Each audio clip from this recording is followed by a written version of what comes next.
आपण इयत्ता चौथीच्या शिष्यवृत्ती या घटकामध्ये स्थानिक किंमत, दर्शनी किंमत आणि विस्तारित मांडणी हा घटक या ठिकाणी बघणार आहोत। आता हा घटक बघताना आपल्याला प्रथम कोणतीही संख्या घेतली तर त्यामधील अंकांचे स्थान आपल्याला माहिती असायला हवे। म्हणून प्रथम आपण एक संख्या घेऊया, 32,468। ही 5 अंकी संख्या आपण या ठिकाणी घेतली। आता आपल्याला माहिती आहे की या संख्येमध्ये जे 5 अंक आहेत त्या प्रत्येकाचे स्थान हे वेगवेगळे आहे। आता आपण एकक, दशक, शतक, हजार आणि 10,000 याप्रमाणे या ठिकाणी लिहून घेऊया। आता या ठिकाणी संख्येचे स्थान तर एकक, दशक, शतक, हजार आणि 10,000 याप्रमाणे। त्यानंतर या ठिकाणी कोणते अंक आहेत ते अंक आपण या ठिकाणी लिहिणार आहोत। आता एककाच्या घरात आपण 8, दशक 6, शतक 4, हजार 2 आणि 10,000 3। आता यांची स्थानिक किंमत काढताना आपल्याला एक पद्धत आहे, ती पद्धत मी तुम्हाला सांगते। स्थानिक किंमत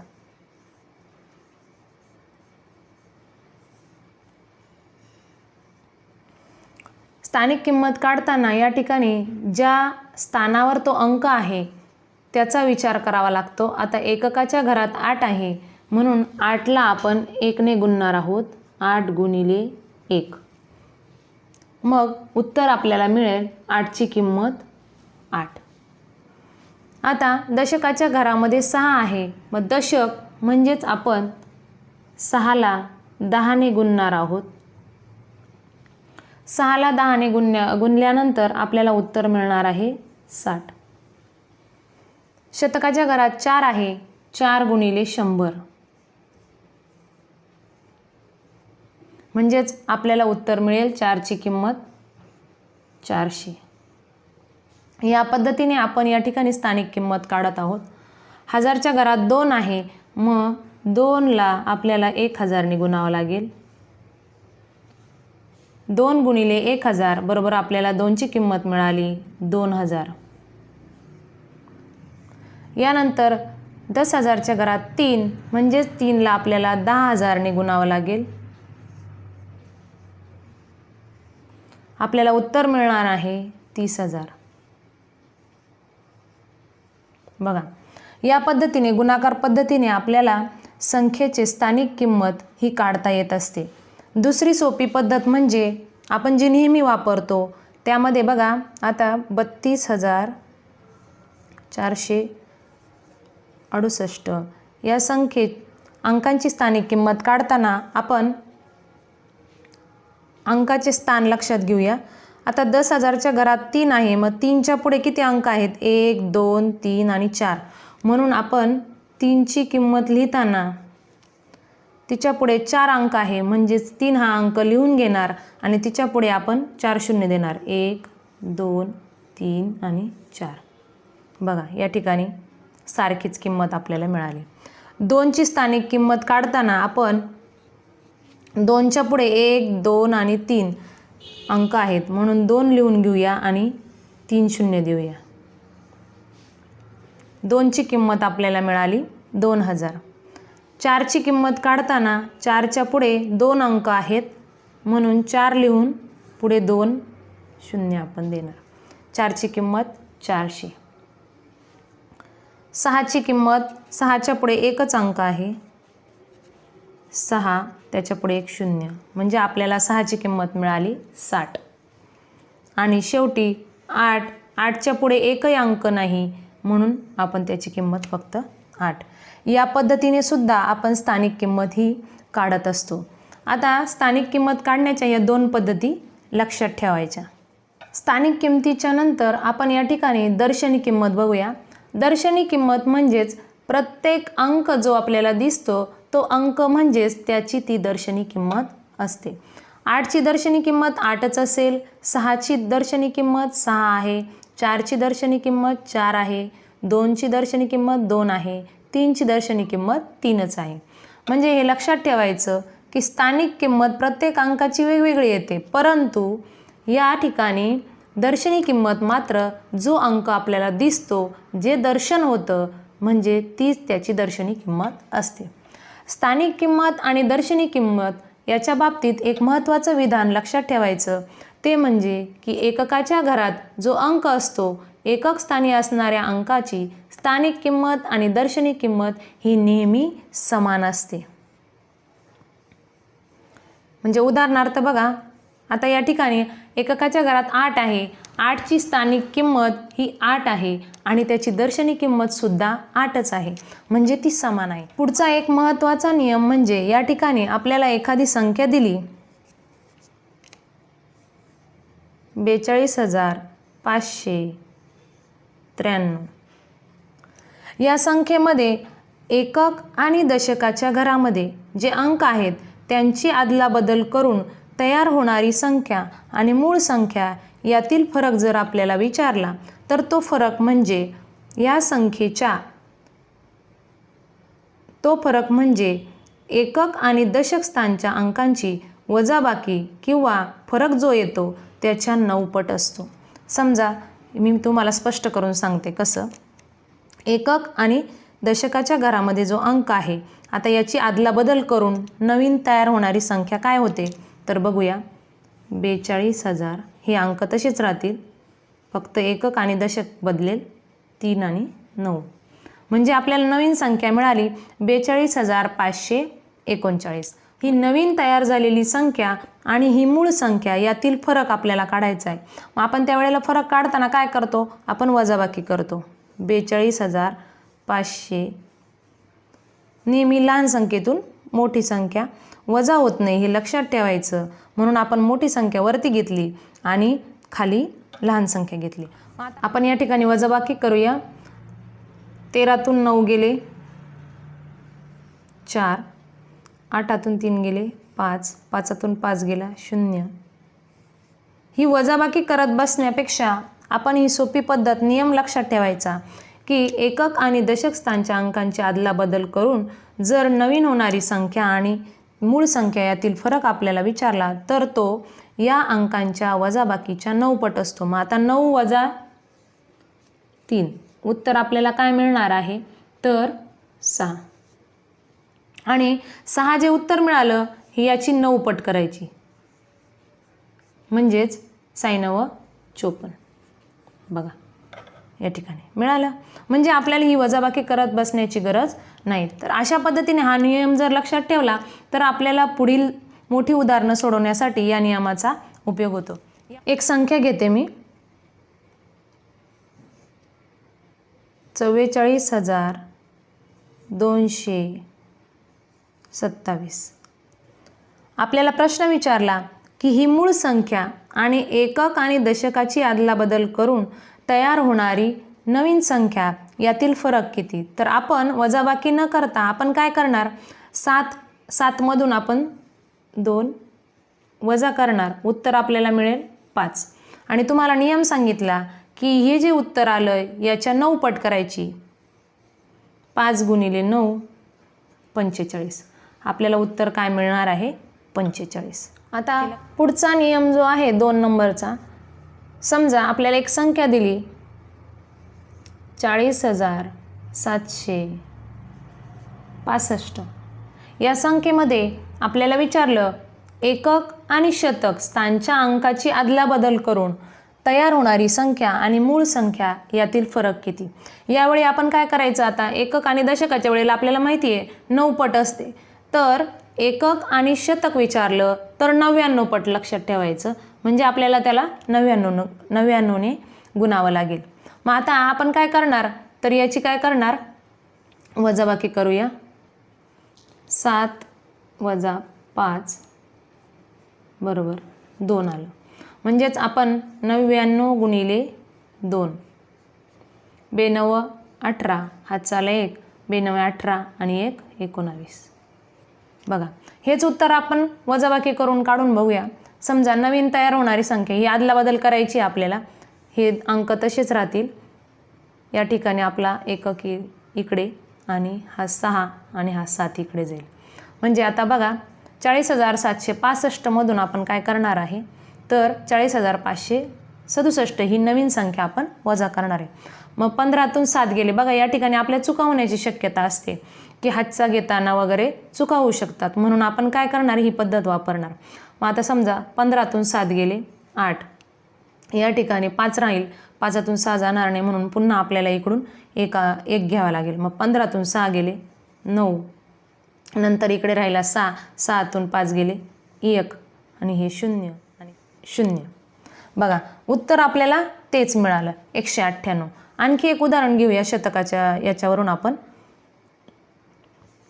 37,805. आपण बघूया नवीन संख्या काय तयार होते. तर आपण वजाबाकी न करता ही पद्धत वापरून बघूया की 8मधून 5 कमी केले, उत्तर आलं आपलं 3.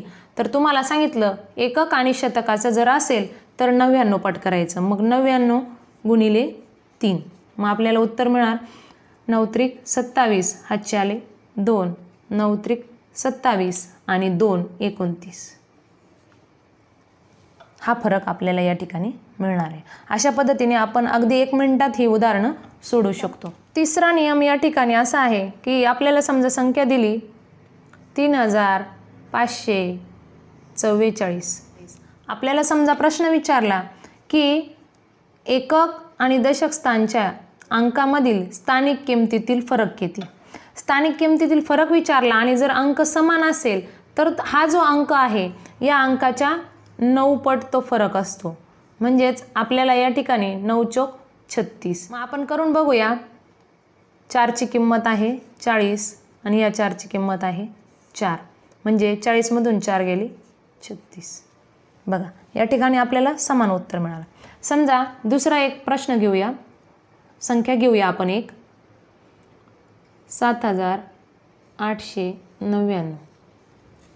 या ठिकाणी समान अंक आहे आणि यांच्या स्थानिक किमतीतील फरक विचारला तर तो फरक म्हणजे 9 पट येणार आहे. मग आपण काय करणार, हा अंक जो आहे 9 गुणिले 9 म्हणजे उत्तर येईल आपलं 81. असंही आपण तोंडी करू शकतो. किंवा बघा या 9ची किंमत 90, 90मधून 9 गेले 81. या ठिकाणी आपण विस्तारित मांडणी बघूया. विस्तारित मांडणी म्हणजे काय, तर तो जो अंक आहे संख्येमधील अंक ज्या स्थानावर आहे त्या स्थानानुसार त्याची किंमत लिहिणे म्हणजेच या ठिकाणी विस्तारित मांडणी करणे. समजा 25,437 ही संख्या आहे. मग यामधील प्रत्येक अंक ज्या स्थानावर आहे त्या स्थानानुसार त्याची किंमत आपण जेव्हा बेरीजेच्या रूपामध्ये लिहितो तेव्हा त्याला विस्तारित मांडणी असे म्हणतात. मग बेरीज रूपात म्हणजे काय, तर या ठिकाणी तुम्हाला मगाशी सांगितलं मी, विस्तारित रूप लिहिताना किंवा स्थानिक किंमत लिहिताना आपण काय करणार, तर 2ची किंमत आपल्याला लिहायची. मग त्याच्या पुढे 4 अंक आहे म्हणून आपण काय करू, 1 2 3 4 ही झाली याची किंमत. अधिक 5ची किंमत लिहायची आहे तर 5 त्याच्या पुढे 3 अंक 1 2 3. अधिक 4च्या पुढे 2 अंक 1 2 म्हणजे 400. पुढे 3ची किंमत 30 आणि 7 ही झाली याची विस्तारित मांडणी.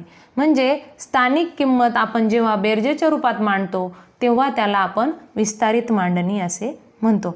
काही वेळेला आपल्याला परीक्षेला प्रश्न येतात की विस्तारित मांडणी दिलेली असते आणि त्यावरून आपल्याला संख्या तयार करायची असते.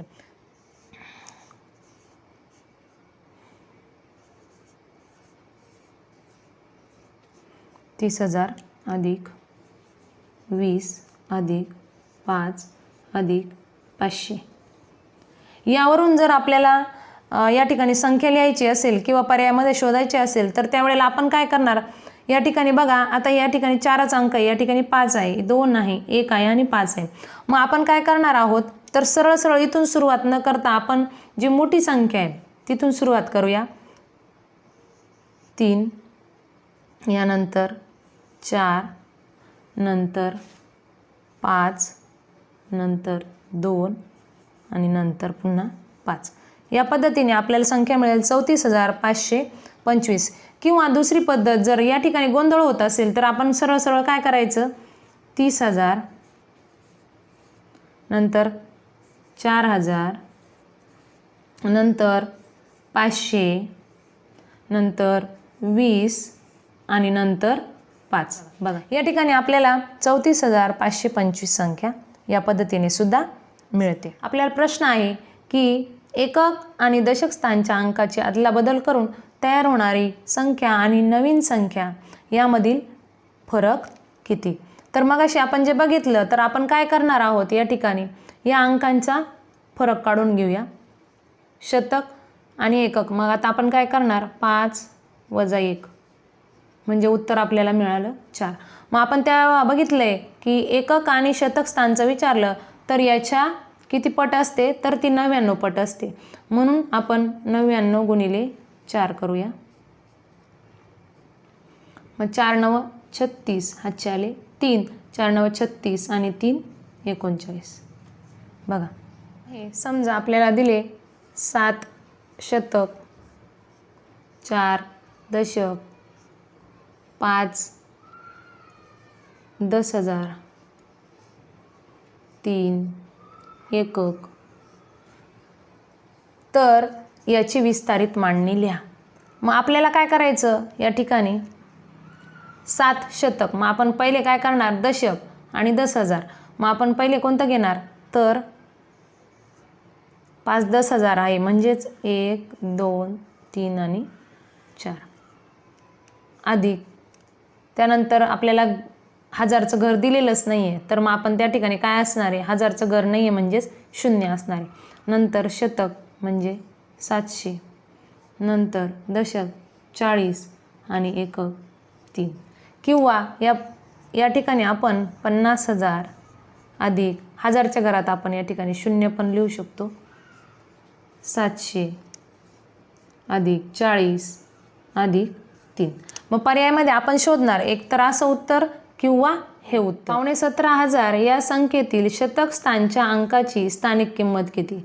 मग आता प्रथम आपण काय करणार, तर शतक स्थानचा अंक आपल्याला पाहिजे, पण मग आपण संख्या प्रथम लिहून घेऊया. 17,500 तुम्हाला सांगितलं होतं 17 हा अंक महत्त्वाचा आहे, पण ज्या वेळेला पावणे आला तर आपण काय करतो, 17च्या आधीची संख्या घेतो 16 आणि 17,500 आहे. मग आपण काय करणार, 17,500 आहे, तर या ठिकाणी 16 आणि 17,500, हजारचा पाऊण भाग तुम्हाला माहिती आहे 750, ही झाली 17,500 संख्या. प्रथम आपण ही संख्या लिहून घेऊया. मग आपल्याला प्रश्न काय विचारला की शतक स्थानच्या अंकाची स्थानिक किंमत, एकक दशक शतक. मग शतक स्थानी 7 आला म्हणजे 7ची किंमत या ठिकाणी काय येणार आहे, 700. या पद्धतीने बघा, म्हणजे मागच्या व्हिडिओमध्ये आपण जो घटक शिकलो त्याच्यावर आधारित सुद्धा प्रश्न आपल्याला पुढे उपयोगी पडतात सोडवताना. पुढचा प्रश्न आपल्याला विचारला 86,750 या संख्येतील सर्व अंकांची स्थानिक किमतीची बेरीज किती. बघा कसा प्रश्न असतो, तर आपल्याला माहिती आहे या अंकांच्या स्थानिक किमतीची बेरीज केली तर आपल्याला हीच संख्या मिळणार आहे. मग प्रश्न कसा विचारला आहे, तर या संख्येतील अंकांची स्थानिक किमतीची बेरीज किती. तर बेरीज आपल्याला हीच मिळणार आहे. आपण करून बघूया. असे पण प्रश्न या ठिकाणी आपल्याला येतात.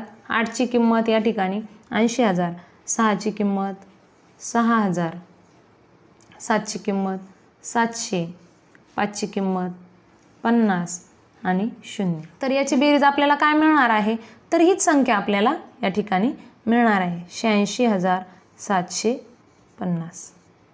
असे हे प्रश्न या ठिकाणी आपल्याला या घटकावर आधारित येत असतात. यावर आधारित आणखी डिटेलमध्ये प्रश्न आपण पुढील व्हिडिओमध्ये बघूया. ओके.